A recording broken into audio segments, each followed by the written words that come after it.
Seguimos compartiendo la mañana del 11 en vivo, como les habíamos adelantado, y vamos a tener en nuestro programa, a través del Zoom, a el ingeniero Leandro Escaso Díaz y al profesor Leandro Escaso Burgui. Ellos son padre e hijo y están haciendo un trabajo de análisis desde hace varios días de la evolución del COVID-19 en Uruguay. Bienvenidos, Leandros Escasos. ¿Cómo andan?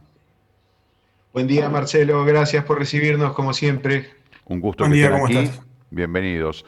Bueno, la evolución de fallecimientos por edad en relación al promedio diario en el mes de febrero, que es lo que ustedes han estado compartiendo en los últimos días, en las últimas semanas, y que ahora vamos a poner en pantalla mientras ustedes lo explican. Pero les pregunto, ¿por qué toman el promedio diario de febrero y no de repente cuando se empezó a complicar la cosa en el mes de octubre?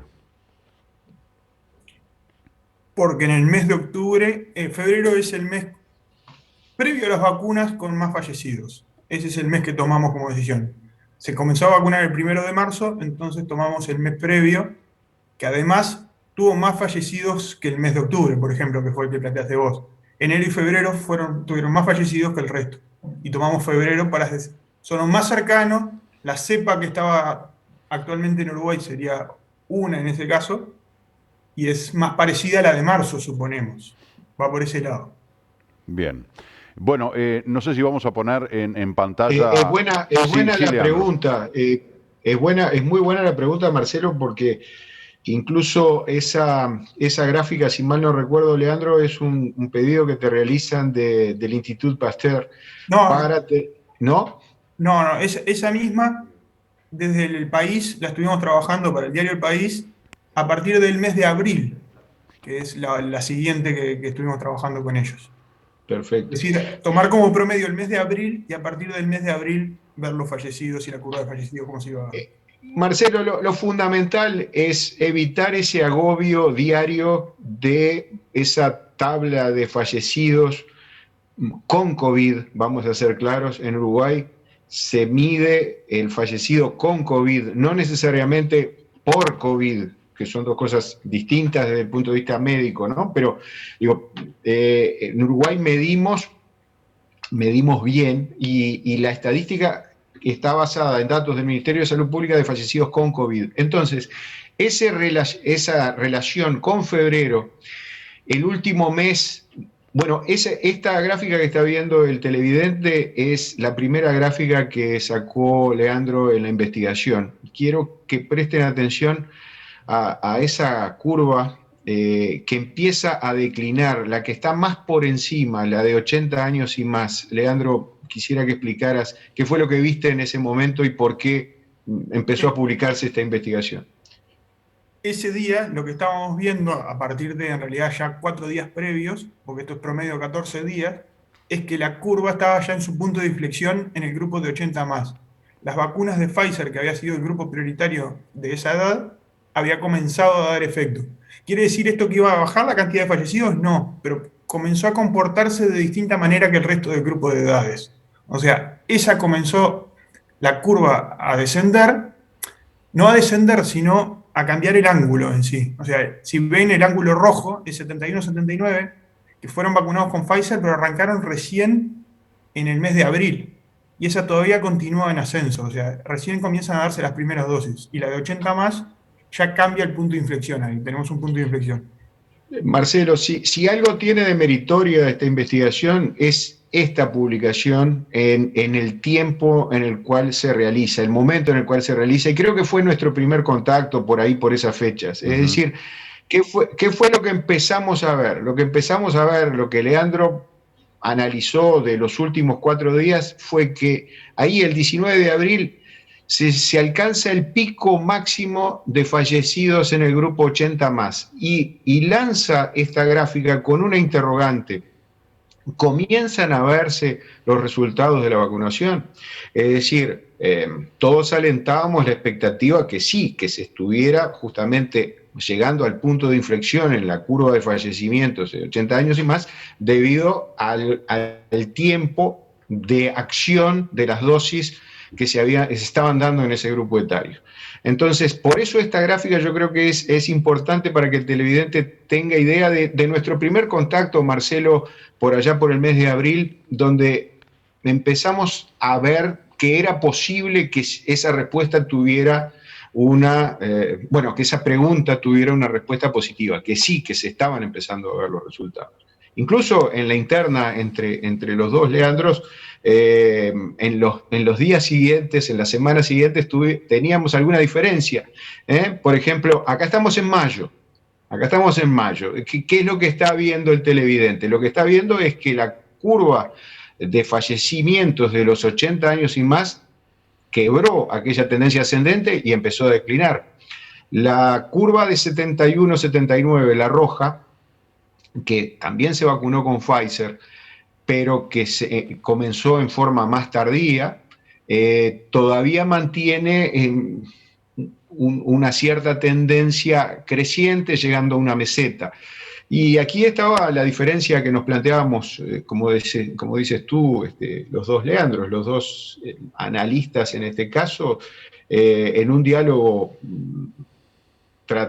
fraterno, pero con datos a la vista. Es decir, bueno, ¿qué pasaba en 60-70, esa curva verde? También tenía ese descenso que habíamos visto. Y bueno, se va viendo ese descenso también. La curva verde esa es las vacunas de Sinovac. O sea, Ahí. ese grupo fue vacunado prioritario con Sinovac, comenzando el 8 de marzo. Bien, Entonces, sí, tenemos varias placas, yo no sé si vamos a ir poniendo de manera cronológica para que ustedes vayan explicando, porque está claramente mostrado allí cómo el efecto de las vacunas. Allí tenemos una más actual, ¿verdad? El 19 de junio, que muestra otra vez el comportamiento sostenido a la baja en el promedio de fallecidos. Sí, excepto la línea azul, la de 18 a 49, que viene en aumento todavía. Ajá. y ¿Y a qué Es se el debe grupo tiene esto? una justificación. Es el grupo menos vacunado que tenemos actualmente y continúa en ascenso. O sea, el virus está circulando, hay más fallecidos, pero han bajado las franjas más vacunadas, han bajado todas en promedio los fallecimientos. Creo que queda en evidencia, entre algunas de las conclusiones que se pueden sacar con el trabajo de ustedes, queda en evidencia el efecto de la vacunación. Eso es indiscutible. Bueno, pensamos que aquella pregunta disparadora que planteó Leandro el 18-19 de abril, comienzan a verse los resultados de la vacunación. Hoy, en junio, podemos decir que sí, que la vacunación dio resultados. Tengan en cuenta que somos dos analistas que estamos basándonos en una de las variables, que son los fallecimientos. Ahora, todos los datos que nos van llegando desde el sistema de salud nos están hablando de un mejoramiento de las condiciones. Aquí tienen la tabla de los últimos 14 días de fallecidos por franja etaria. ¿Por qué tomamos estas franjas etarias? Porque estas franjas etarias, repetimos lo que hemos venido diciendo en distintas entrevistas aquí en Canal 11, son las que se corresponden con las franjas etarias de vacunación que el Ministerio de Salud Pública dividió a la población: 18-49 años, 50-59, 60-70, 71-79 y 80 años y más. Está claro. ¿Qué es esperable? Que la línea azul, que es la franja de los 18 a los 49, también empieza a tener ese comportamiento, que todas las gráficas caigan en picada, es lo que todos deseamos, evidentemente, pero el análisis que hacen ustedes de los datos, ¿indicaría eso? ¿En qué tiempo? Nos falta una variable. Nos falta una variable que tenemos los datos de los contagios, pero no sabemos la edad de los contagios. El reporte del SINAE no trae esos datos. Trae sí la edad de los fallecidos, que es lo que podemos hacer estas gráficas, pero no sabemos los contagiados, los 1000 contagiados que hay en este momento alrededor, no sabemos las edades que son los contagios. Nos está faltando ese dato como para determinar eso, pero sí debería tender todo a bajar próximamente. Es decir, quiero, Marcelo, ser claro contigo y con la audiencia. Estamos manejando aquellos datos a los cuales tenemos acceso. Los datos que tenemos acceso son fallecidos por edad. También tenemos vacunados por edad. Entonces, la interrogante, el punto de partida de la investigación era si daban resultado las vacunas. Estas gráficas te están mostrando que dan resultado las vacunas, ¿no? Es decir, de acuerdo a el análisis estadístico. Es decir, bueno, hay punto de quiebre, ese punto de quiebre ese pico máximo se alcanza después de un determinado tiempo de que se comienza a vacunar en esa franja etaria. Y como ves, aquí incluso, aquí estás viendo ya datos de los últimos días, del 29 de junio, una fuerte tendencia de que los fallecimientos estén situados en el grupo de 18 a 49 años. Me gustaría que Leandro explicara esta gráfica. Esta gráfica es la que estuvimos conversando al principio, es la relación promedio a febrero. Lo que se ve en esta gráfica es más fácil ver cuándo se desacopla de la gráfica cada uno de los grupos de edad. Si miran hasta el 15 de abril más o menos, todas las franjas vienen juntas subiendo en forma pareja. Y la franja de 80 más tiene un quiebre en ese momento. El resto siguen todas parejas hasta más o menos el 1 de mayo, donde la franja verde se quiebra con respecto al resto. Después, la franja de 50 a 59 también se quiebra en esa fecha, y más adelante, alrededor del 15 de mayo, tenemos un desacople de la franja de 71 a 79, mientras la 18 a 49 sigue subiendo hasta el 15 de junio, que es cuando arrancan a bajar los casos considerablemente, y ahora sí empieza a bajar esa en relación a los fallecidos del mes de febrero. Esto siempre es en relación al mes de febrero. O sea que en esta gráfica también vemos que, discúlpame Leandro, que en la anterior no, que también la franja etaria baja, la de 18 a 49, que cuando yo decía, bueno, todas bajan, y tú me decías, salvo la de 18 a 49, aquí también vemos, de manera más tardía, pero también vemos que comienza a bajar. Exacto, sí. Sí, bueno, sí, es muy incluso, ¿no? La pregunta tuya, con un gran olfato periodístico, decías, bueno, ¿por qué tomar febrero? Bueno, febrero porque es difícil hablar en términos de normalidades, digo, pero febrero era el último mes en el cual las cosas se venían desarrollando de acuerdo a un cierto patrón de comportamiento que era el del 2020. En febrero ya se empieza a ver otro fenómeno y por eso ese crecimiento en los fallecimientos. Aquí ya entras en datos de ayer que recibiste en tu WhatsApp, en promedio de 14 días, la distribución de fallecimientos al 29 de junio del 2021. Es decir, de los fallecidos día a día, ¿cómo se distribuyen esos fallecimientos? Entonces, ahí vas a ver dos grandes núcleos de conjunción, es decir, alrededor de un 30% de los fallecimientos que están en la franja etaria de 80 años y más, 71 a 79 y 60 a 70. Y un poco por debajo de esos fallecimientos que se ubican las franjas 50 a 59 y 18 a 49. A mí lo que me parece interesante de esto de mirar es, el 1 de marzo, el 45% de los fallecidos eran de 80 más. Si vamos ahora a 29 de junio, ¿qué está pasando? Son alrededor del 30%. ¿Qué franjas crecieron? La franja de 18 a 49 era un 5% de los fallecidos, ahora está por arriba, es un 12%. O sea, si yo tenía 10 fallecidos en el 1 de abril, 2 eran de 18 a 49. En este momento, si tengo 10, van a ser, me perdí en la cuenta, van a ser 2. O sea, aumentaron al doble. Ahora, de todas maneras, en esta última gráfica yo veo, ahí sí otra vez, la gráfica en color violeta, la franja de 80 años y más, que vuelve a tener un pico a partir del 15 de junio. Es lo razonable, porque a medida que se vaya vacunando todas las franjas, va a tender a tener más mortalidad la franja de mayor edad. O sea, lo que debería pasar luego de vacunarse todas las franjas es volver a marzo. Las proporciones deberían volver a marzo. Si la efectividad de Pfizer es igual a CoronaVac, que no va a ser tampoco.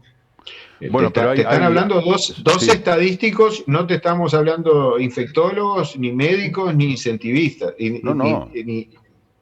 Pero es un análisis estadístico, pero creo que eso es lo que tenemos para aportar a partir de esta investigación. Esto es una gráfica nueva. Y estamos hablando sin la variante Delta, sin nada que interfiera dentro de las opciones. O sea, que eso no manejamos nada, ni sabemos nada de lo que va a ocurrir. Vamos a predecir. Otras preguntas Somos, que nos han realizado durante el desarrollo de esta investigación, bueno, ¿y cómo afecta la movilidad de esto? No lo podemos saber. Incluso los datos de movilidad que se han manejado hasta el momento son datos de movilidad tomados del posicionamiento de teléfonos celulares mediante Google y están tomados no, enero. a enero del 2020. A enero del Entonces, 2020. la movilidad en ¿Eh? Maldonado cae impresionantemente. O sea, ¿por qué? Porque tomaron un mes de una temporada completa, normal, y después lo comparamos con un año, con invierno, y normalmente va a bajar la circulación en Maldonado. Y es lo que baja más, en realidad, el departamento que baja más. Por eso no nos metimos con movilidad. De todas Leandro, maneras, acá acá en tienes Maldonado una las cosas gráfica. se hicieron muy bien, ¿verdad? El gran problema que teníamos aquí en temporada era los casos que venían de Montevideo, ese turismo interno, esa gran movilidad. Incluso creo que 8 de cada 10 contagios positivos en Maldonado tenían el hilo epidemiológico en Montevideo. Fue el gran problema, porque en Maldonado la gente acató de una manera muy importante, pero tuvimos ese inconveniente que logró controlarse dentro de todo con un pico de 350 casos positivos en enero, hasta que después en el mes de abril, bueno, se dio vuelta a la taba a nivel nacional, ¿no? Quería que nos explicaran, recién veíamos en una placa anterior una cantidad de cuadritos, que nos explicaran, no sé si eso es por departamento, porque no alcanzo, no, la placa anterior, no alcanzo a ver el desglose de las gracias, ahí Eh, está, fallecidos por departamento. Ahí tenemos el por, departamento de Maldonado, que está por en la millón de primera habitantes, línea, tercera ubicación. le falta por millón de habitantes a esta gráfica el título. Ajá, Para hacer una comparativa, a nivel mundial se utiliza la cantidad de fallecidos por millón de habitantes. El promedio país, en el peor momento, de la gráfica que está abajo a la derecha, es Uruguay y anda alrededor de 18, 20, que fue el promedio. Maldonado, si lo miramos, siempre estuvo por debajo del promedio país. ¿Ah? Tuvimos Preste- un... preste- Presten atención a Río Negro, por ejemplo, bueno, estaba viendo, sí, sí, que el, hace un pico el pico enorme, porque un imponente. departamento con menor población, con aquellos casos que tuvo cuando el virus ingresó en un hogar de ancianos, ¿recuerdan? Sí, claro. Y claro, se dieron un conjunto de fallecimientos muy notorio respecto de la cantidad de población de ese departamento. Inclusive uno mira Rivera, que fue un departamento que estuvo muy complicado y ni siquiera tiene los picos que tuvo el departamento de Río Negro, o por ejemplo Cerro Largo, que también se ve allí un pico importante, o el departamento de Salto. Pero Maldonado se ve realmente con allí un par de cortecitos de serrucho, pero como decía Leandro, por debajo de lo que es la media a nivel nacional, ¿no? Uruguay con respecto al mundo. Exactamente, sí. Estos análisis obviamente siguen. Ustedes hacen un monitoreo permanente con los datos recabados por el SINAE a través del Ministerio de Salud Pública y bueno, ustedes los vuelcan a bueno, la parte científica, la parte matemática para hacer estas proyecciones. ¿Lo van a seguir haciendo hasta que, qué? ¿Hasta que pase la pandemia? ¿Hasta que las líneas Y queden sí, todas de manera horizontal una arriba de la otra? y supongo que en algún momento se cortará de comunicar los datos y ya la pandemia dejará de ser tal. La Y- enfermedad dicen que va a continuar, pero que va a dejar claro, de ser pandemia. claro. Interesante tu pregunta porque ayer nos planteamos incluso eh, entre nosotros, bueno, qué difusión estaba teniendo. Eh,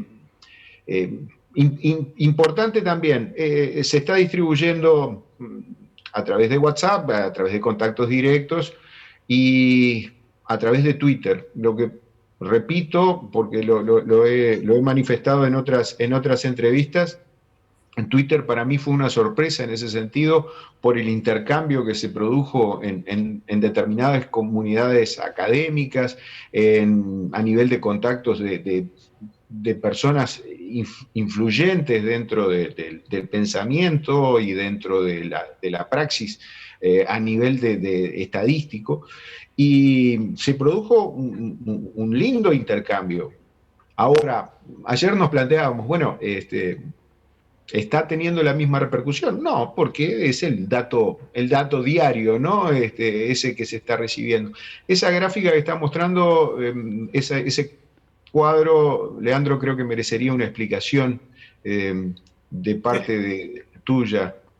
Este cuadro es el que explica las gráficas que estuvimos viendo. O sea, cómo las franjas de edades han ido vacunándose. Y lo que vemos ahí es, por ejemplo, a la derecha están las coberturas de segunda dosis. Y de 18 a 49 años están en un 43% y de 71 a 79 están en un 57%. Esos todavía no han llegado a superar el 70 y pico por ciento que tienen las otras franjas de la segunda dosis. ¿Ya? Y hemos detectado que la segunda dosis también hace que caigan más las curvas de cada uno de los grupos etarios. Allí Que el también, título dice personas vacunadas con Coronavac, Pfizer, BioNTech, o sea que es la Sinovac, la Pfizer y la AstraZeneca, que son las 3 vacunas que han ingresado al Uruguay. Claro que hay distinta cantidad de suministros. La que tiene más es la Sinovac, le sigue la Pfizer y por último la AstraZeneca. Recién Leandro hablaba de dependiendo de la efectividad de las vacunas. Estamos hablando de que los porcentajes de diferencia son mínimos. En algunas tienen un 88, otras tienen un 93, un 94, un 96. Salen estudios nuevos que llevan la que tenía 93 a 97. Es decir, que estamos hablando de porcentajes elevados de evitar situaciones graves. Esto no es de evitar el COVID, esto es evitar situaciones graves, de requerir un CTI, de requerir un respirador. No nos cansamos de repetirlo porque la gente dice, ¿cómo puede ser que con las 2 dosis agarró coronavirus? Lo podemos contraer y lo podemos contagiar, ojo. Lo que sí nos aseguramos en esos porcentajes, 93, 95, 97, de evitar un CTI, de evitar una situación grave del COVID. Ese es el objetivo de las vacunas. Leandro, aquí tienes una gráfica última que tú has producido. Sí, esto es la edad de los fallecidos, cómo ha ido bajando en el tiempo. O sea, en enero estaba entre 76 y 78 años la edad de los fallecidos promedio, y llegó a un pico de 68 años en junio ahora, El gráfico. como que comienza a subir nuevamente en estos días. El Es promedio de decir, edad. esos fallecidos que se muestran en la franja etaria de 18 a 49 años, lógicamente están influyendo para que ese promedio vaya descendiendo. Es decir, si el porcentaje mayoritario pasa a ser en una franja de menor edad, se va a producir una disminución en el promedio de edad de los fallecidos. Pero Pero, ahí, como decía perdón, Leandro, ahí tengo la variable sí, fecha y la variable edad. Edad. ¿Y por qué solo 70 a Promedio de edad. 78? Promedio de edad de las personas fallecidas. Pero me muestra solo de 70 a 78 y no hay personas por debajo de los 70, no están No, no, con... no, no. Es el promedio, es la suma de todas las edades de los fallecidos dividido en la cantidad de personas. Ajá. promedio, ¿de Promedio de acuerdo? edad. Bien, o sea que no hay ningún promedio de edad de 60 años, por ejemplo, 68 llegó a ser el a pico mínimo. 68.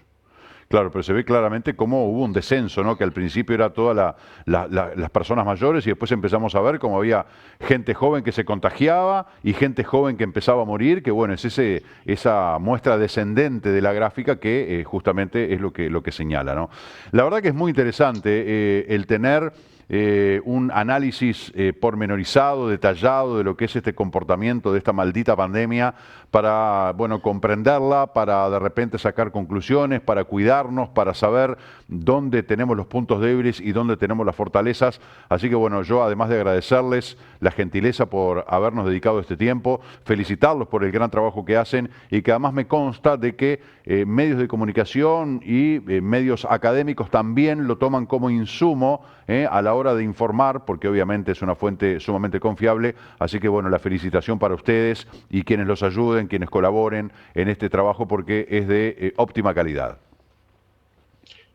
Muchas gracias, Marcelo, y siempre contando con esta posibilidad de que a través de Canal 11, que desde el living de esta casa tuya, se esté transmitiendo esta información a la ciudadanía con esa, te diría, casi certidumbre que podemos tener a 2 meses de comenzar a publicar los datos, que sí, que las vacunas tienen efecto, como la evidencia internacional lo está marcando, como tú lo decías hace un rato, la evidencia internacional, los estudios internacionales dicen que en primer lugar se va a ver una disminución de los fallecimientos con la vacuna, luego una disminución de los ingresos hospitalarios y por último una disminución de los contagios. Y bueno, lo que estas gráficas han mostrado desde el 19 de abril, esa disminución en los fallecimientos por franja etaria en correspondencia directa con la vacunación de esa franja etaria. A medida que aumenta la vacunación de esa franja etaria, disminuye la mortalidad, disminuyen los fallecimientos. Permitime la del estribo, bueno, Leandro, ahora a raíz de tu comentario, sí. porque nosotros vemos cómo bajan los casos diarios, vemos cómo baja la cantidad de personas en CTI, y el tema de los fallecidos, si bien baja, pero tuvimos 20 y ayer tuvimos 35, o sea que se volvió a disparar. ¿Cuándo sería esperable pensar en un abatimiento de la cantidad de fallecidos diarios? Relativicemos también eso, es decir, vivimos pendientes de esta tabla de fallecidos porque es donde estamos inmersos, en esta situación en la que estamos inmersos, pero forma parte de esta investigación también que aquí Leandro empezó a recabar datos de años anteriores. Y en un día común, de un año común, en Uruguay mueren 90 personas, por diferentes causas. Entonces, cuando decimos, fallecieron 35, fallecieron 42, porque los uruguayos transformamos todo en un tanteador electrónico, y estamos peor o estamos mejor, no lo sabemos. Es decir, aquí quisiéramos tener opiniones más autorizadas, con datos más autorizados del Claro. Ministerio de Salud Pública. Sí, fallecieron 42 con COVID, aclaremos, con COVID, pero no sabemos por enfermedades coronarias, por atropellamientos, por diversas causas cuántos otros fallecieron. En un No, día no, desde ya. común, de un año común, fallecen 90. Entonces, ¿a qué le llamamos normalidad o anormalidad? Días atrás comparábamos curvas, Leandro, te doy la derecha aquí, de exceso de muertes, es decir, así se llama en la jerga estadística, con la epidemia respecto de un día común en otros países. Y nos daban curvas en España, por ejemplo, que se despegaban Sí, notoriamente de sí. lo que es el caso uruguayo. Tenemos que ir Entonces, redondeando la entrevista. Simplemente, bueno, esto que señalabas vos de que mueren en un día 90, pero claro, por muchas causas, ¿verdad? No mueren 90 por infarto o 90 por accidente de tránsito, 90 exacto. por delitos de sangre o delitos violentos, sino que son 90 por varias causas y acá son 70 por una sola causa. Pero es un tema de debate que ha estado arriba de la mesa durante toda la pandemia y que va a seguir estándolo, de decir, bueno, ¿por qué hablan tanto de los muertos por COVID o los muertos con COVID? ¿Por qué no hablan Con de los COVID. muertos por violencia doméstica, en accidente de tránsito, las muertes laborales, las muertes por otras tantas patologías que se llevan cuántas vidas por día, muchas más que la del COVID, y sin embargo no se habla? Pero bueno, es un debate que seguirá estando. No me queda más tiempo, lamentablemente. Les agradezco una vez más el abrazo a la distancia y hasta pronto. Gracias, Marcelo. Que Chao, pasen muy bien. gracias. Señoras y señores, rápidamente nos vamos con el móvil. Laura, adelante. Gracias, Marce. Bueno, como te mencionaba en la intervención anterior, nos acercamos a esta SOS Rescate de Fauna Marina. Ya estamos con Richard Tesoro, referente de este lugar, y estamos muy bien acompañados, porque mirá, Marcelo, te digo que llegamos en una mañana de plena jornada, porque está la veterinaria, están curando algunos pingüinos también, están alimentando algunos lobitos, así que hoy estamos a full, Richard. Buen día. A full, y buenos días, sí, ¿no? Y después del temporal, el ciclón que tuvimos estos días, hay que hacer las reparaciones pertinentes y están llegando también animales como consecuencia del ciclón también, ¿no? Sí. Decimos ya de entrada, ¿no?, que hay un pingüinito que lo están curando porque tiene un ala amputada. El tema de los plásticos, la basura, ¿no? Las tanzas de pesca, las redes de pesca abandonadas, los plásticos, la bolsa de nylon, hacen que los animales se enrieden. En este caso, este animal enredó su aleta, eso le generó un corte muy profundo en la articulación que hubo que amputarla, ¿no? Y lo que tenía era una pata también, con un corte profundo también, producto de los mismos plásticos. O sea que el tema de la basura en el mar es uno de los graves problemas que tenemos, ¿no? Le contamos a la gente porque de repente mirarán del otro lado y están viendo un micrófono. Ahí Marcelo muestra, hay un equipo, perdón que interrumpa, pero del otro lado no entenderán nada. Hay un equipo de filmación porque están haciendo un documental, Richard. Sí, un documental, 30 años de la institución y del trabajo que está haciendo. Entonces creo que tuvimos la posibilidad de hacer un documental con una productora y bueno, próximamente tendrán O sea que si los televidentes de la mañana del 11 ven que se cuela de repente algún micrófono, algún flash por ahí, es por eso. Porque hoy nos sentimos como famosos. Tenemos varias cámaras alrededor. Bueno, volvemos al tema. El tema de los plásticos, que hay que tener mucha conciencia, sin duda, y el trabajo de ustedes, en este caso, es sumamente importante, porque lo vemos que está bárbaro. El éxito es producto de la doctora Valentina Delfino, que hizo una cirugía, la verdad, espectacular, y ahora estamos esperando, bueno, que ese muñón, digamos, ella puede explicarlo mejor, ¿no? Que cicatrice para una... Ahí voy por ahí. Doctora, ahí vengo por acá. Dígame. Con el miembro semiamputado ya, producto de las redes de pesca. Y bueno, lo que primero que se hace acá es un proceso de estabilización, porque no podemos someterla a una anestesia estando totalmente desestabilizado. Se intentó controlar un poco el foco infeccioso, que ya lo tenía, porque no deja de ser una herida abierta. Y bueno, lo antes que pudimos, tuvimos que seccionarle lo que le quedaba de la aleta. El problema es que no sabíamos, bueno, el tema de su reinserción, ¿no? Claro. Porque este lugar lo que tiene es, queremos reinsertarlos a todos, a su ambiente natural. A nadar. Y bueno, tuvimos un episodio que el niño fue al agua, así que tiene una independencia bastante inconsiderable e inesperada, así que estamos muy felices con la evolución de él. Está haciendo vida totalmente normal. Así que es poco usual el tema de las intervenciones o de las operaciones, o por lo menos para nosotros que no estamos tan vinculados o empapados en el tema, ¿no? Está bueno contarle a la gente que esto se realiza aquí en Piriápolis mismo, aquí en Maldonado. Sí, es poco común, más que nada por la falta de recursos. Si tuviésemos algún otro recurso un poco mejor, capaz que podríamos plantearlo en otro nivel, pero bueno, esto fue un caso de, más que nada, vida o muerte. Intentamos lograr darle calidad de vida y sacarlo de ese cuadro, porque estaba con un proceso infeccioso ya bastante avanzado, y bueno, salió bien. ¿Y en el caso de él, con su patita? Y él la viene llevando bastante bien, el proceso inflamatorio ya redujo mucho, está con un poco de claudicación, pero está haciendo vida totalmente normal. Así que pensamos que dentro de poco tiempo va a poder reintroducirse también. Richard, qué importante que es la presencia de la doctora también para este lugar, ¿no? Sí, bueno, creo que como ustedes han visto en los últimos meses del año pasado, que en campaña estuvimos ahí, con distintos proyectos, ¿no?, de los distintos candidatos, y la parte, educación y la parte investigación creo que es fundamental en el futuro proyecto que se está viendo, la viabilidad con la Intendencia de Maldonado. Y bueno, creo que esa es la parte que estamos ahora, la más importante, porque tenemos una diferencia con el arquitecto que planteaba que era simplemente un centro de rescate, y creo que tenemos que el intendente lo dejó clarísimo en el programa de gobierno, que era parte de educación ambiental. Eso lo incluía en la parte de educación. Entonces creo que ahí estamos seguros que vamos a llegar a un buen arreglo, y siempre que sea para mejorar. La base del proyecto era mejorar la situación de los animales, mejorar la calidad de lo que se mostraba al turista, y también de la parte educativa. Así que creo que el eslogan de Uruguay Natural pensamos que va a quedar muy bien representado con el nuevo proyecto. Sí, tenemos mucha esperanza en esto. Tú mencionas el nuevo proyecto, y nosotros decíamos en el avance de que hemos venido un montón de veces y hemos hablado un montón de veces también de la situación de SOS.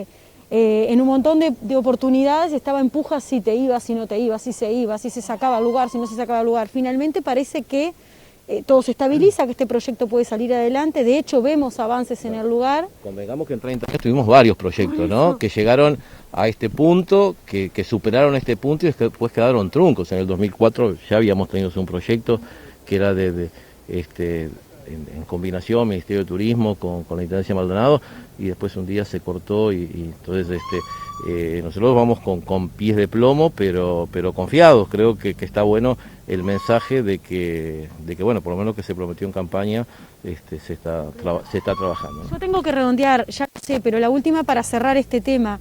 Se habla de un traslado del lugar a pocos metros de aquí, ¿es real? 50 metros de acá, en una zona sobre rocas. El lugar es en verdad espectacular. si se da en las condiciones en las que conversamos, como te decía, que se contemplen todos los trabajos. Nosotros vamos ahora con la misma intendencia en un proyecto de educación ambiental inclusiva, en el cual ya hace más de 20 años estamos trabajando en eso, con chicos down, autistas, con distintas discapacidades que vienen y colaboran. Nuestros voluntarios a partir de los 2 años ya vienen a trabajar, y hemos tenido de 98 años también. Entonces creo que el lugar tiene que tener accesibilidad fundamentalmente para la gente, pero también para los animales que puedan tener accesibilidad al mar. Creo que el lugar es el indicado. El tema es, bueno, llegar, como te decía, ahora la Intendencia está esperando nuestras condiciones de plantear el proyecto, que lo que necesitamos para ver cómo lo coordinamos entre todos, ¿verdad? Richard, muchísimas gracias. Nosotros tenemos que volver al estudio, pero bueno, la verdad que nos interesaba mucho por lo menos cerrar ese tema, ¿no? Sí, la parte de cachorros también es importante. Nosotros volvemos al estudio, pero después volvemos y vemos los cachorros y conversamos también con los voluntarios. Marce, nosotros volvemos contigo y en un ratito nos reencontramos, ¿te parece? Sí, perfecto, Laura, muchas gracias. Bueno, el saludo para toda la gente allí de SOS Rescate de Fauna Marina. Bueno, también nos gustaría saber un poquito más acerca de ese documental, para dónde es, cuándo se va a emitir, etcétera, etcétera. Pero bueno, fundamentalmente el objetivo de que ustedes estén allí es conocer la realidad de este lugar que se dedica, al igual que otros, a recuperar animales, a reinsertarlos en su medio natural y a tratar de preservar lo que significa la fauna marina y todos estos problemas como consecuencia ahora de este temporal, pero también consecuencias de derrames de hidrocarburos, etcétera, etcétera. Un trabajo que hacen desde hace tantos años y que muchas veces no es valorado de la manera adecuada. Volvemos con nuestros compañeros dentro de un ratito para más desde la Reserva de Fauna, para SOS Rescate de Fauna Marina, debí decir. Ahora tenemos que hacer una pausa y ya volvemos.